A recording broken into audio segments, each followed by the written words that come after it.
শান্তি আসুক বিশ্ব মানব জাতির। ইসলাম গ্রহণ করতে গেলে আপনার একটা বস্তু গ্রহণ করতে হবে। তাহলে কিসে বস্তু? কারণ বস্তু ছাড়া যারা ইসলামের কথা বলেন তারা ইসলাম ধর্ম চিনেন না, তারা ইসলাম ধর্ম গ্রহণও করেন না, তারা ইসলাম ধর্ম মানেন না। তাই আসুন দেখি ইসলাম বস্তুটা কি। আপনি যদি পুরুষ হয়ে থাকেন, আপনার জীবনে ইসলাম বস্তুটা হলো একটা নারী, যেখানে গেলে আপনার শান্তি পাবেন, অডাল শান্তি পাবেন, অডেল সুখ পাবেন। সেটাই আপনার ইসলাম ধর্ম।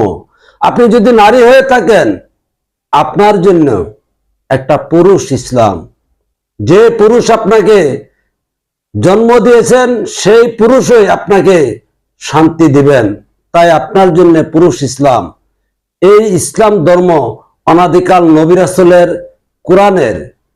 আর এই ইসলাম ধর্ম আজ অব্দি বাংলাদেশে না কেউ চেনেন, না তারা কেউ প্রকাশ দিতে পেরেছেন। বরং ধর্মের নাম করে ধর্ম ব্যবসা করে দেশটার মধ্যে, জাতির মধ্যে যত বিভ্রান্তি এবং ফিতনা ছড়িয়েছেন।